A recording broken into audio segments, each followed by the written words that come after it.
Aku mampu berbagai bahasa,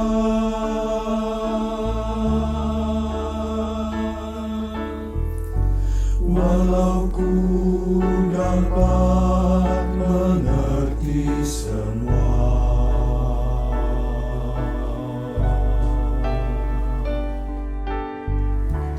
Walau punya iman yang sempurna, Walau ku berikan semua milikku, tanpa kasih, kasih semua tak berarti. tanpa kasih, Kasih semua sia-sia.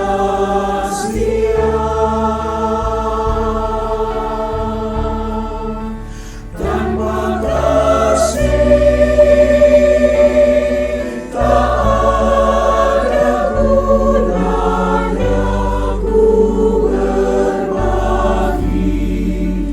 Tanpa kasih ku tak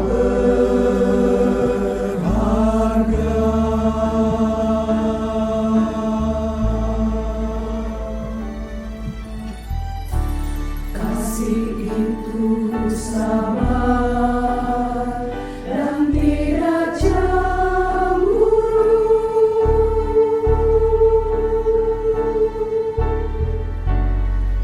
Tidak sombong dan bermegah diri.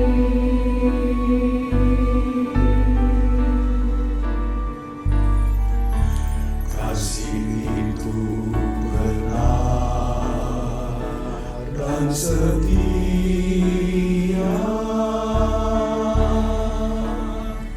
Kasih iman pengharapan sampai akhir. Tanpa kasih, Kasih semua tak berarti. tanpa kasih, Semua sia-sia.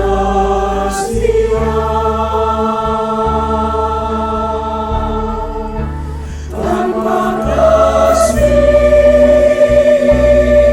tak ada gunanya ku berbagi.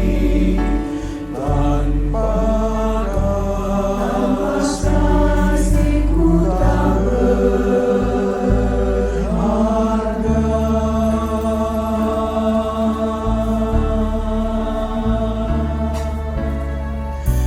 tanpa kasih tiada gunanya ku berbagi.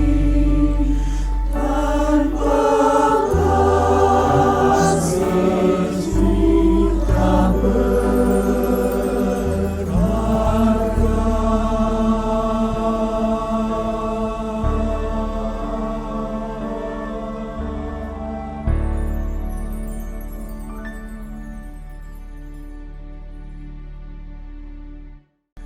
Senang sekali saya bisa hadir di dalam ibadah pertama kali tatap muka setelah masa COVID ini, saudara. Saya percaya bahwa di dalam anugerahnya kita akan selalu dilindungi. Izinkan saya sewaktu saya hari ini khotbah dengan duduk, karena kepala saya agak sedikit muter, saudara. Ya, jadi saya perlu duduk di sini supaya bisa menjaga, ya. Oke, baik, sewaktu saya akan menyampaikan firman Tuhan dengan satu tema, kasih itu berharap. Sewaktu ini merupakan sebuah rangkaian dari sebuah khotbah, dimulai dari Guru Injil Jimmy yang memberikan sebuah pembukaan, Dan sampai sekarang kita terus membahas 1 Korintus pasal 13. Nah, saudaraku, mari bersama-sama kita membaca 1 Korintus pasal 13 ayatnya yang ke-7. Kita baca sama-sama 1 Korintus pasal 13 ayat yang ke-7. Demikian firman Tuhan berbunyi, ia menutupi segala sesuatu, percaya segala sesuatu, mengharapkan segala sesuatu, sabar menanggung segala sesuatu. Mari kita baca bersama-sama dengan kita membuka suara, baik yang di dalam gedung gereja ataupun yang mengikuti dengan Zoom. Kita baca sama-sama, 1, 2, 3. Ia menutupi segala sesuatu, percaya segala sesuatu, mengharapkan segala sesuatu, sabar menanggung segala sesuatu. Berbahagialah setiap kita yang mendengarkan firman Tuhan, yang merenungkan, dan yang melakukan dalam kehidupan hari lepas hari. Saudara, firman Tuhan berkata, mengharapkan segala sesuatu. Apa dimaksud dengan segala sesuatu ini, saudara? Apakah segala sesuatu ini adalah merupakan sebuah harapan? Oh, kalau gitu saya boleh dong jadi orang kaya. Oh, kalau gitu saya boleh dong jadi orang yang memiliki kedudukan yang sangat tinggi. Oh, kalau begitu boleh dong, aku bisa berharap sebisa mungkin usiaku bisa lebih panjang, kalau perlu di atas 100 tahun. Saku, apakah segala sesuatu yang dimaksud itu adalah seperti ini, saudara? Saya pikir tidak demikian. Segala sesuatu itu ditentukan oleh siapa di balik dari kalimat ini, saudara. Ya, jadi siapa di balik, siapa yang mengharapkan. Apa yang menjadi nilai kepercayaan di dalam diri orang itu ketika dia berharap. Sebagai contoh, saudara, ya, kalau kita melihat misalnya ada 3 orang, ya, anggap saja ini nama, saudara, ya, jadi ini kasih itu dipersonalisasikan. Jadi guru Injil Jimmy kemarin di awal pertama kali membahas tentang kasih, kita harus mempersonalisasikan tentang kasih itu. Coba sekarang kita personalisasikan atau kita membuat kasih itu menjadi seseorang.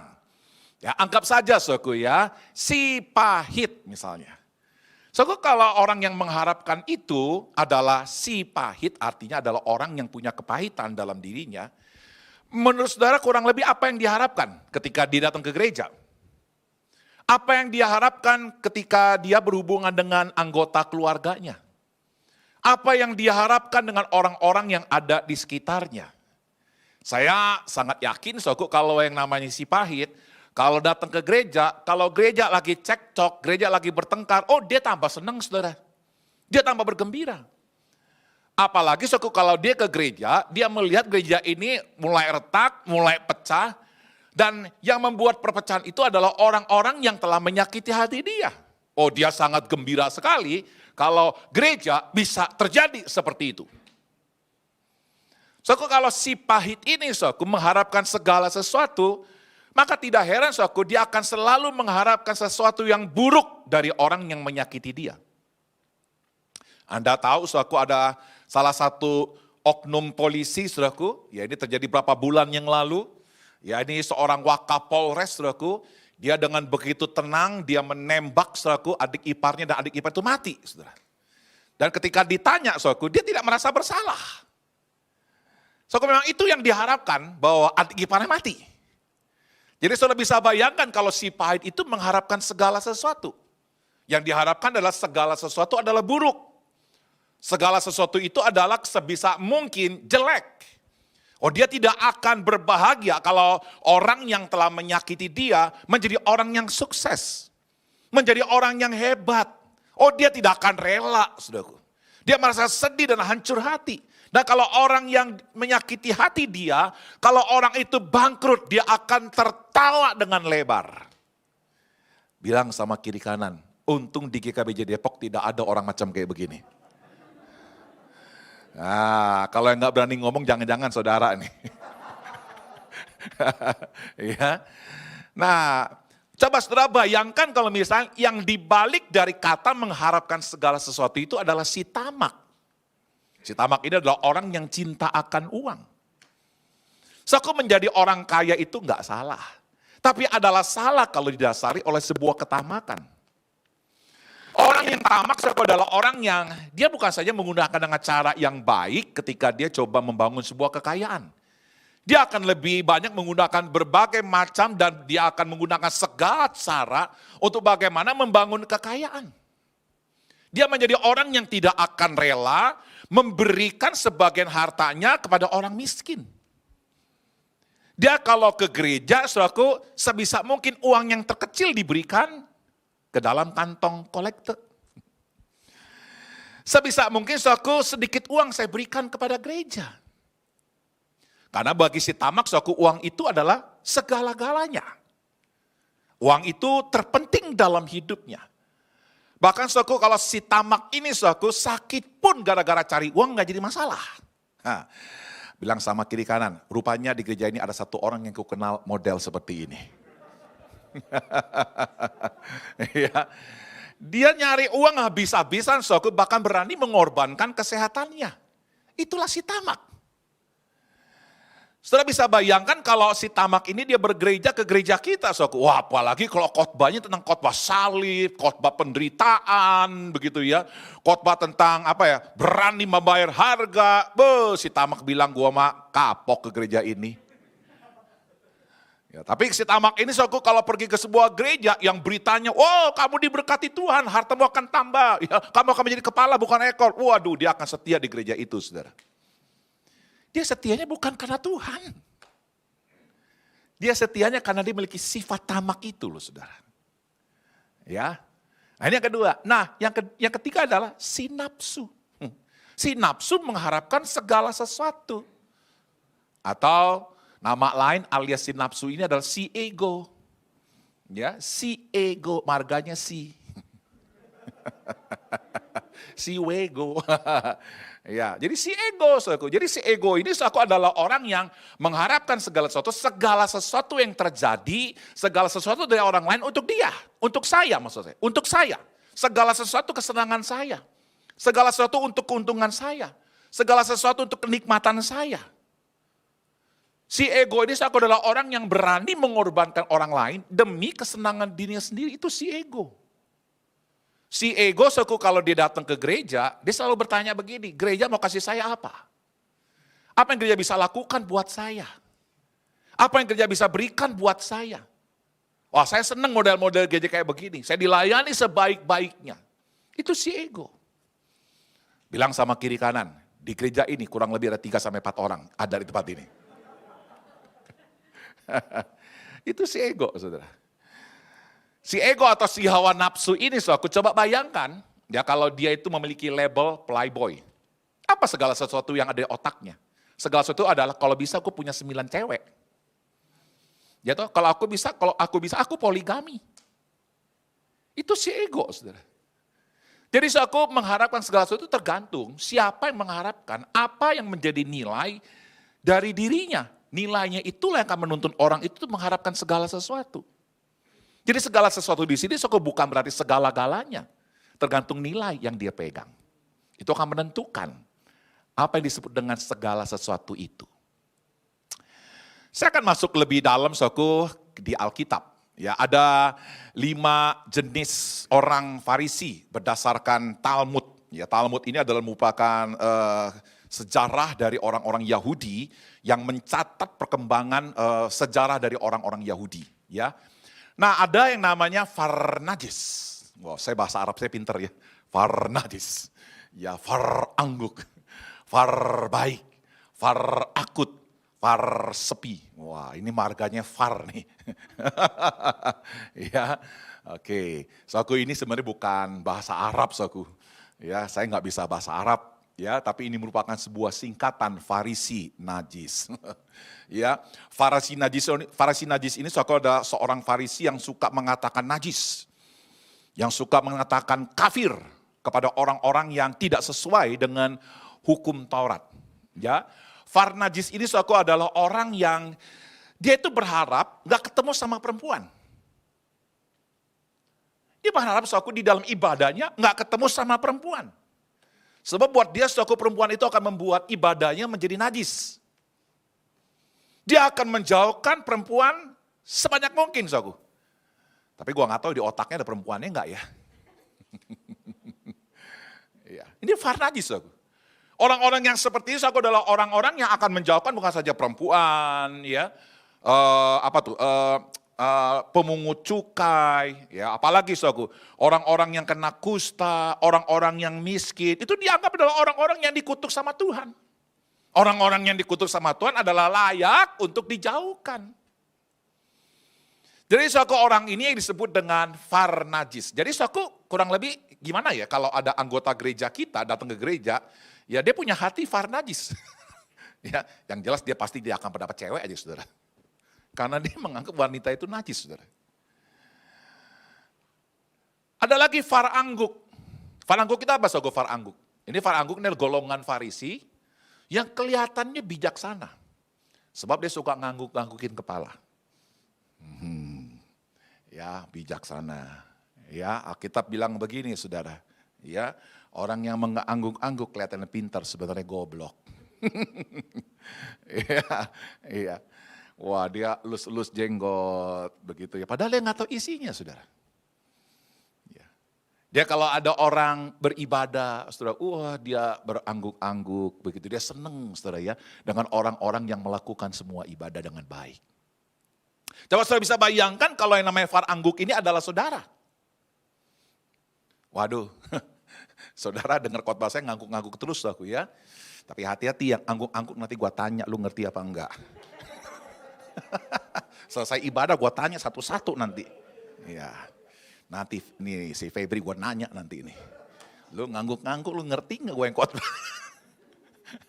Ya. Ada lagi suku namanya far baik. Far baik itu apa far baik suku? Ini orang golongan Farisi yang suka mengagung-agungkan kebaikan suku. Gua baik nih. Ya, gua baru saja melakukan pelayanan sosial. Ya.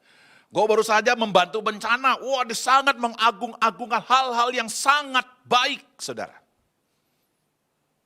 Coba saudara bayangkan kalau ada jemaat yang datang ke gereja dengan nilai far baik. Ya, dia kalau melihat gereja, waduh, gereja ini mah kurang baik. Ya, kalau pelayanan sosial itu setengah hati. Ya, ini lagi ada COVID, ya cuma hanya 4 orang, 3 orang yang ditangani. Ya, mestinya lebih dari itu dong. Waduh, banyak ngeritik, saudara.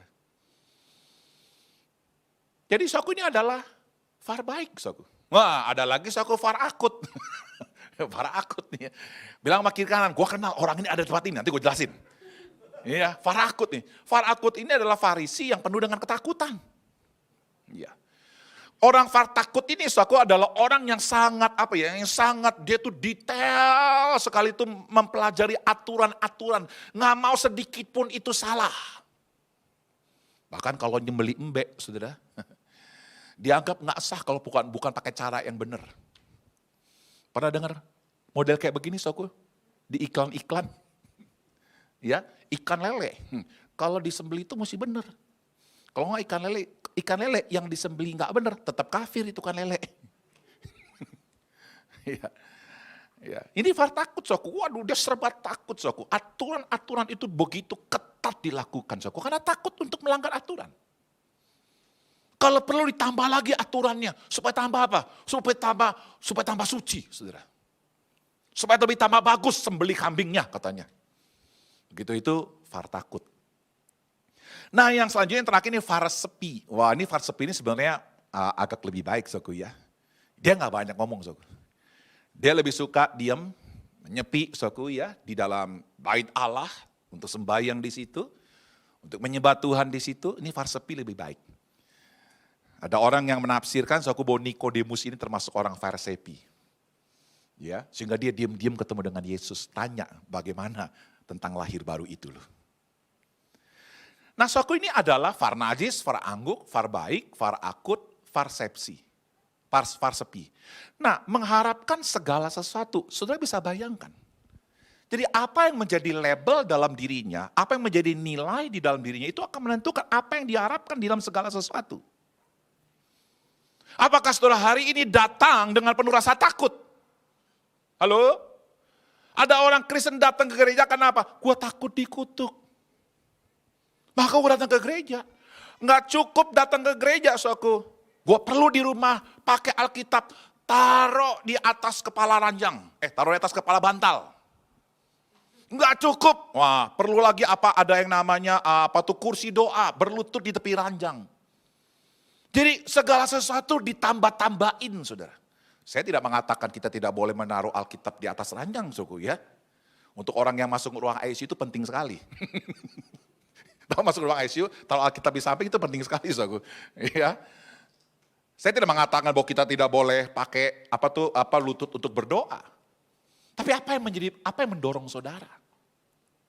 Orang yang takut ini, saudara, adalah orang yang selalu ketakutan, saudara. Dia datang ke gereja, aturannya apa? Itu aturan terus yang ditanya. Pernah ketemu gak sama orang model kayak begini?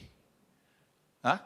Orang yang takut ini, yang sangat fokus pada aturan, saudara, dia selalu melihat pasti ada salahnya. Bilang sama kiri kanan, pasti ada salahnya. Pernah ketemu orang kayak begini, saudara? Hah? Kalau ketemu orang ini, heran, saudara, pasti ada salahnya di mata dia. Itu takut, saudara. Saya berdoa, saudaraku, kita jangan menjadi orang yang hidup kita mengharapkan segala sesuatu. Itu didorong oleh rasa takut, ya, oleh karena kita orang baik, jadi harus menjadi lebih baik lagi dan sebagainya, saudara. Nah, bagaimana dengan Yesus? Coba kita bayangkan, saudaraku, kalau kata kasih itu ya diganti dengan Yesus. Yesus mengharapkan segala sesuatu. Oh, sangat berbeda terbalik, saudaraku, dengan orang-orang Farisi. Kalau orang-orang Farisi, saudaraku, itu farnajis, menjauhkan perempuan-perempuan. Yesus enggak loh, saudara. Kalau Anda baca Yohanes pasal 4, Yesus malah sengaja pergi ke Samaria untuk ketemu seorang perempuan. Supaya perempuan itu memahami, mengerti tentang anugerah. Orang-orang Farisi menjauhi perempuan, Yesus mendekati perempuan. Supaya apa? Inilah pengharapan anugerah, kasih karunia dari Yesus Kristus. Supaya perempuan itu mengenal kasih dari Allah. Saudaraku, satu kali ada seorang perempuan yang ketangkep basah, saudaraku, berzina. Tahu ketangkep basah berzina? Tahu? Tahu ya? Laki-laki bilang, gua ngerti banget ketangkep basah berzina. Iya toh? Ketangkap basah berzina. Lalu saudaraku, perempuan ini dibawa ke hadapan Yesus. Apa yang diharapkan oleh orang-orang Farisi, saudara? Orang ini layak dirajam sampai mati. Itu yang diharapkan. Harapannya apa? Dia mati. Karena dia perempuan yang telah melanggar hukum Taurat. Dirajam sampai mati. Saudara, kalau di agama saudara kita, saudara ya, itu kalau yang namanya berzina, itu hukum matinya ngeri loh, saudara. Itu digali tanah, dikubur di situ masih ada kepala, disambitin.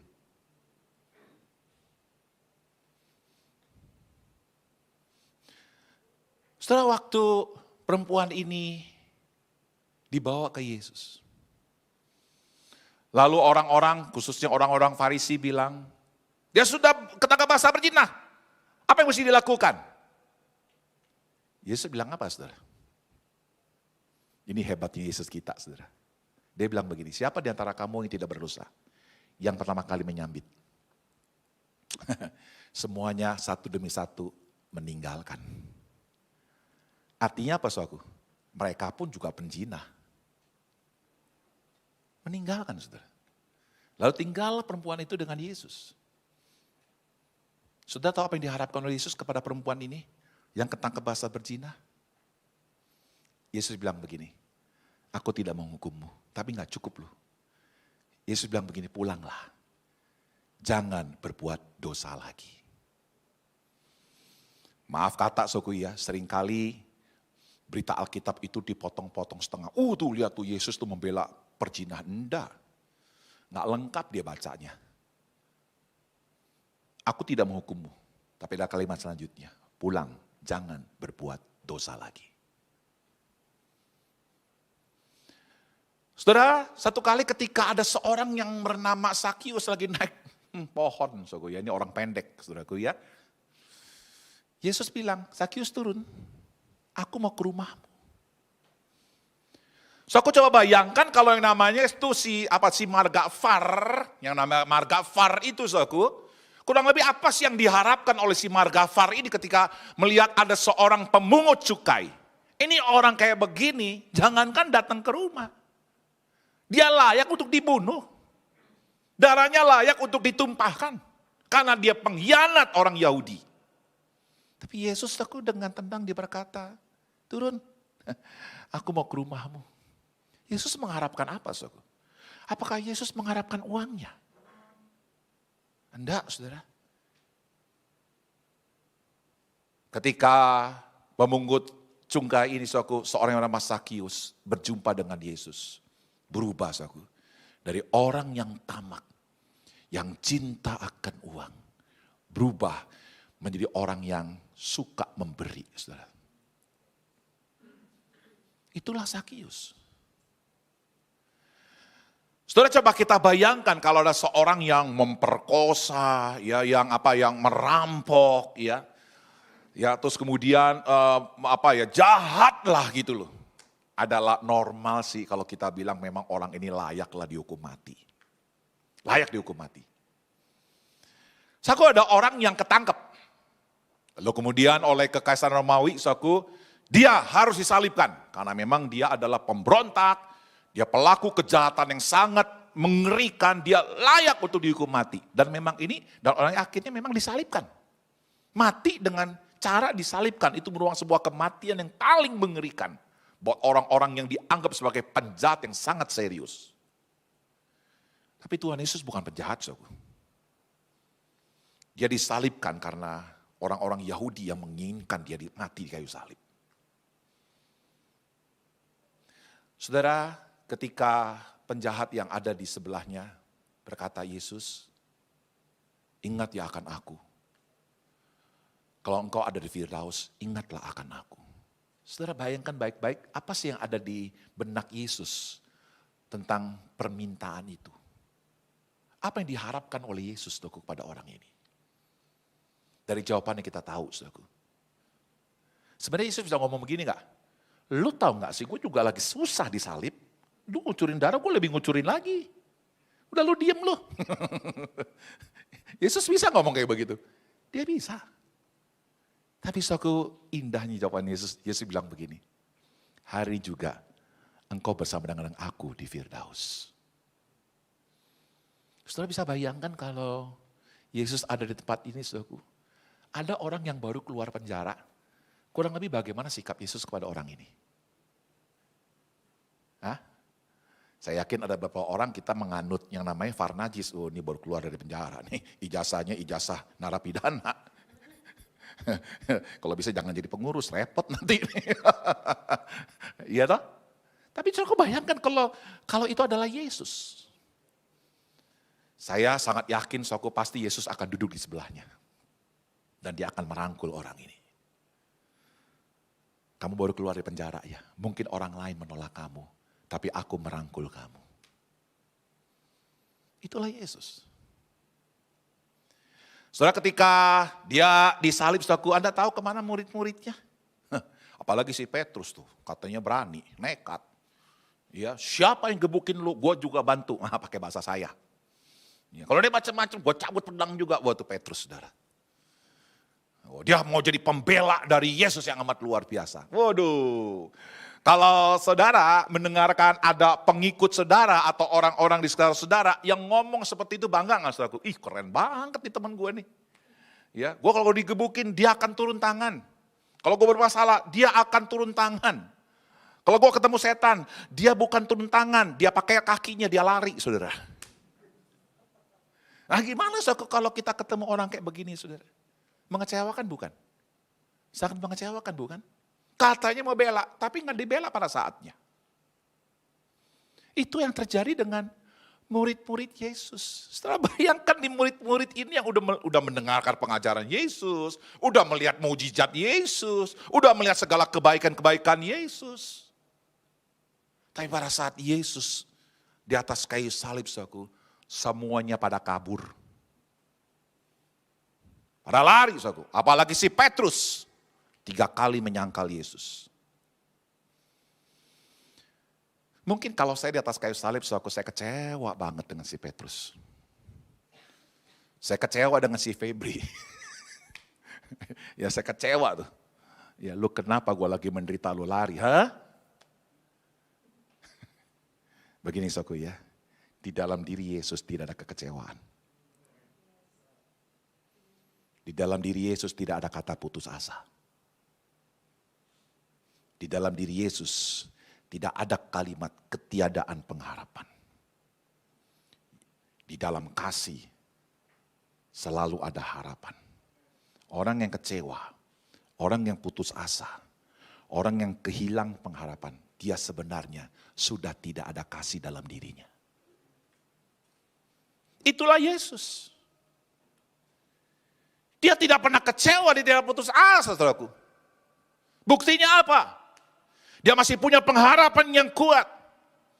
Setelah dia mati, pada ketiga dia bangkit, saudaraku. Apakah Yesus bilang begini, "Yu nih anak-anak moyung, ha?" Oh moyung. Ini pasti si Febri bingung, moyung apa moyung ini? Kamu ini anak-anak yang gak berguna. Enggak, saudara. Yesus menghampiri mereka. Yesus berbicara kepada mereka.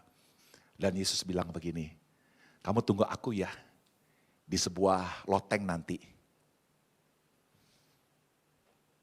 Soalnya kalau Yesus sudah kecewa sama mereka, saya mau kasih tahu, tidak akan ada GKBJ Depok di tempat ini. Tidak akan ada yang namanya pendeta Hengki Setiawan beribadah di sini. Mungkin saya beribadah di masjid. Bisa jadi saya di kelenteng. Bisa jadi saya di kuil. Bisa jadi saya jadi orang ateis. Tapi saya ingin katakan saudara, kalau gereja GKBJ Depok ini ada sampai sekarang. Karena Yesus tidak pernah kecewa. Yesus tidak pernah putus asa sama saudara.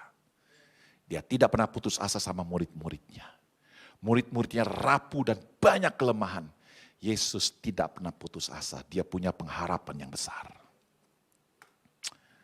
Pertanyaan saya saudaraku, kalau misalnya kasih itu bukan Yesus, tapi kasih itu Anda, bagaimana? Apa yang akan Anda harapkan di dalam segala sesuatu? Mungkin ketika Anda mendengarkan 2 kontras tadi, 3 kontras tadi, saya nggak mau jadi si tamak, saya tidak mau jadi si si pahit, saya tidak mau jadi si nafsu, saya tidak mau ikut-ikutan si far itu loh. Loh sekarang pertanyaan saya, Anda mau jadi siapa? Anda mau jadi apa? Karena apa dan siapa itu akan menentukan apa yang akan terjadi tentang segala sesuatu di dalam hidupmu. Saudaraku, ketika saya melihat Yesus, saya bilang begini, saya nggak sanggup loh. Seperti Yesus. Saya nggak sanggup, saudaraku. Gila banget. Pendeta aja nggak sanggup, bilang sama kiri kanan, apalagi lu. Bener saudaraku, aku nggak sanggup loh. Nggak gampang loh. Nggak gampang saudaraku. Mengharapkan segala sesuatu seperti yang Yesus harapkan. Mati gua. Nggak gampang itu. Tanya nih orang-orang Kristen yang lama, apalagi pengurus-pengurus nih, majelis-majelis nih. Gampang nggak mengharapkan sesuatu seperti Yesus? Gampang nggak? Dalam pelayanan aja kadang-kadang gua nggak mau jadi majelis lagi deh. Gua kapok jadi majelis. Itu ketahuan aku nanti deh kalau Anda jadi majelis, saya jadi pengurus. Udah tahu ke dalamnya nih, udah masuk ke dalamnya nih, keluar gua kapok jadi majelis. Gila banget, rapat bisa 9 jam. Baru 9 jam saku.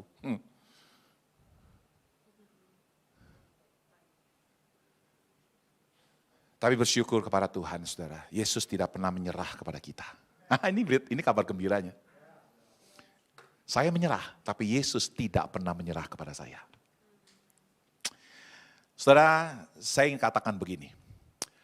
Kata mengharapkan segala sesuatu, kata mengharapkan itu dipakai kata LPC.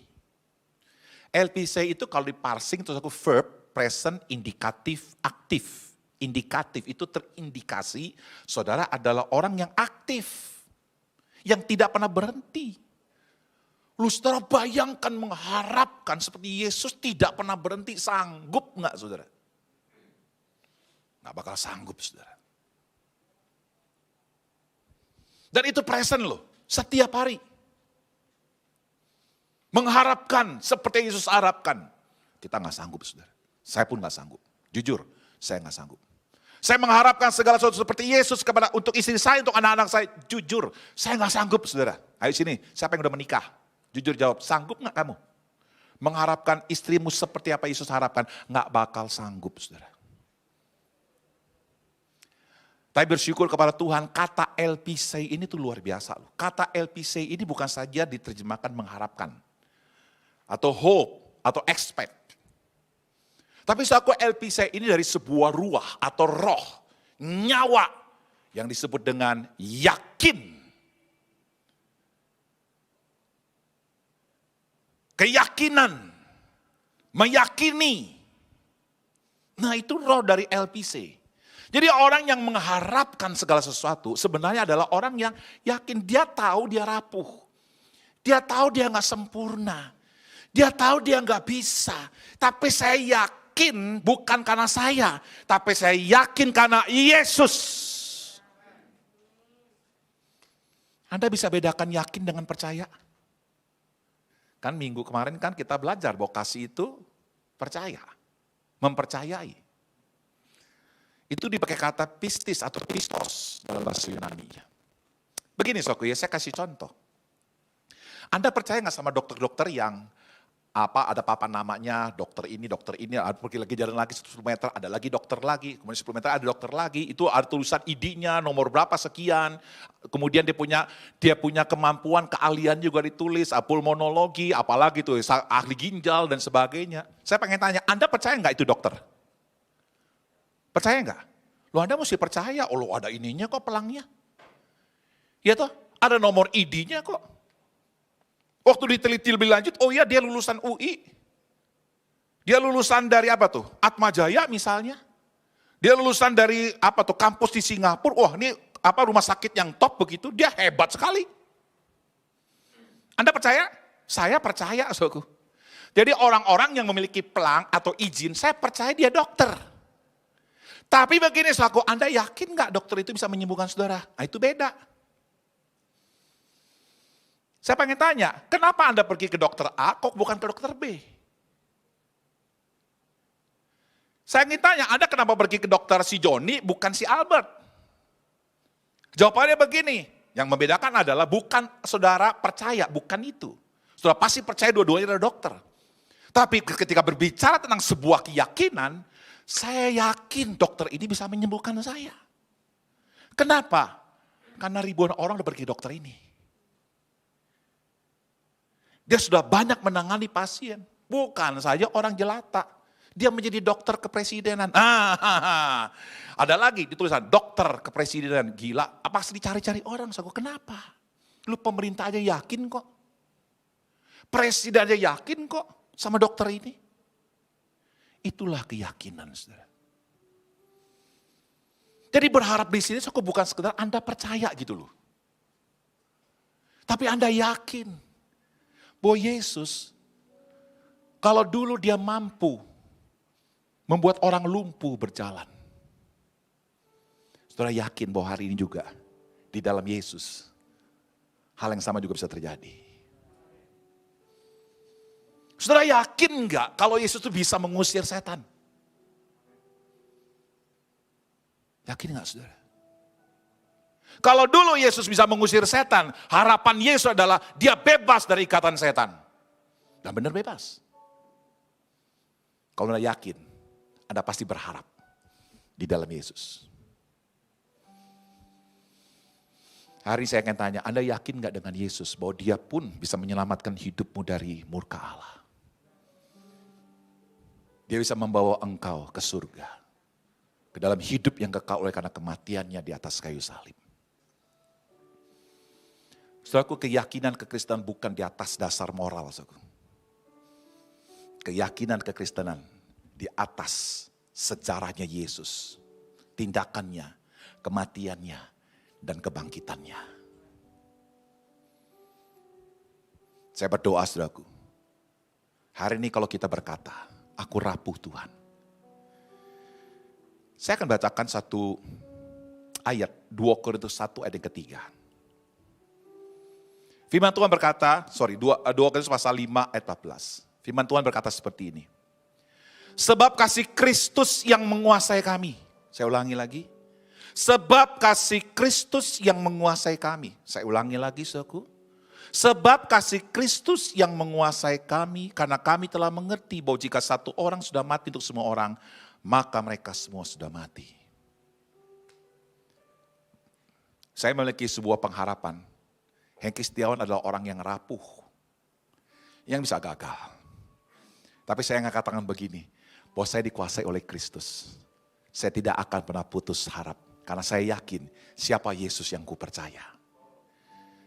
Dia adalah pribadi yang hebat, saudara. Hari ini, sadarkah kita bahwa sebenarnya di dalam Kristus, kasih itu telah menguasaimu. Tidak ada kekuatan, tidak ada kuasa, tidak ada pemerintah, tidak ada kuasa-kuasa kegelapan yang dapat memisahkan kita dari kasih Allah. Saudaraku, hari ini mari bersama-sama kita berdiri tegap di dalam kerapuhan kita. Karena kasih Allah lah yang akan membuat kita kuat, saudara. Untuk mengharapkan segala sesuatu tentang istri kita, tentang anak kita, tentang GKBJ. Saya berdoa, saudaraku, mari bersama-sama kita kuat di dalam Kristus. Saya ingin tutup khotbah saya, saudaraku, dengan sebuah kutipan dari seorang yang bernama Charles R. Swindoll. Saya sangat diberkati dengan khotbah-khotbahnya dia. Ya. Dia bilang begini, saudaraku, hope is light and anchor. Our hope in Christ blinds us in the storms of life. But unlike an anchor, it does not hold us back. Pengharapan itu seperti jangkar. Pengharapan di dalam Kristus, saya ulangi lagi. Pengharapan di dalam Kristus membuat kita stabil, membuat kita tenang di dalam badai kehidupan.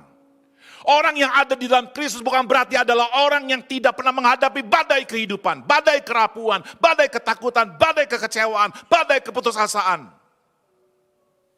Tapi kalau dia ada di dalam Kristus, dia bisa tenang di tengah badai itu. Selanjutnya Charles R. Swindoll mengatakan begini, but unlike an anchor, tapi kalau saudara tidak seperti jangkar itu, tidak akan ada yang bisa menahan saudara. Badai itu akan menghantam saudara, menghancurkan hidupmu, merusak keluargamu.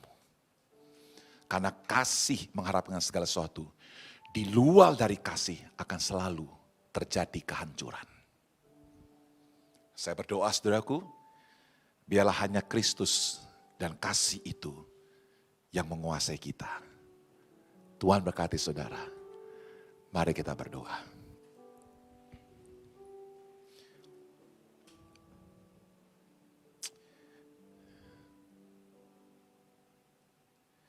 Kasih yang terindah, kasih yang mulia, hanya ku temukan di dalam-Mu, Yesusku. Pujian dari hatiku selalu setiap waktuku, tiada pernah ku rubah kasih-Mu. Karya terbesar dalam hidupku, pengorbanan-Mu yang selamatkanku. Engkaulah harta yang tak ternilai, yang ku miliki dan ku hargai. Yesus Engkau ku kagumi. Mari bersama-sama kita bangkit berdiri, saudara. terbesar dalam hidupku. Pengorbananmu yang selamatkanku. Engkaulah harta yang tak ternilai yang ku miliki dan ku hargai. Yesus, Engkau ku kagumi. Yesus, Engkau ku kagumi. Yesus, Engkau ku kagumi.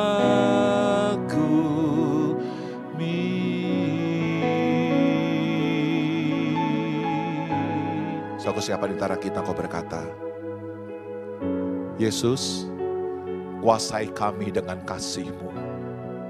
Kami gak sanggup Tuhan menghadapi hidup ini. Kami gak sanggup Tuhan menghadapi keluarga kami. Kami gak sanggup Tuhan menghadapi anak-anak kami. Kami gak sanggup Tuhan menghadapi sahabat-sahabat kami. Yesus, kami seringkali memiliki pikiran pengharapan yang buruk dengan mereka. Hari ini Yesus, kuasai hidup kami dengan kasih-Mu. Supaya kami disanggupkan bukan oleh karena aku, tapi oleh karena kasih-Mu. Siapa yang berkata pada malam hari ini, Yesus, kuasai aku dengan kasih-Mu yang lemah. Kasih-Mu ini, aku mau dikuasai oleh kasih-Mu. Taruh tanganmu di dada, saudara. Taruh tanganmu di dada. Suatu seberapapun rapuh hidupmu, betapa rapuhnya keluargamu, betapa engkau memandang masa depan tanpa pengharapan, percayalah, kasih Kristus sangat kuat buat saudara. Dia akan berikan pengharapan yang kuat dalam dirimu. Mari kita berdoa. Saya persilakan Guru Injil Mike mimpin kita dalam doa.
Amin.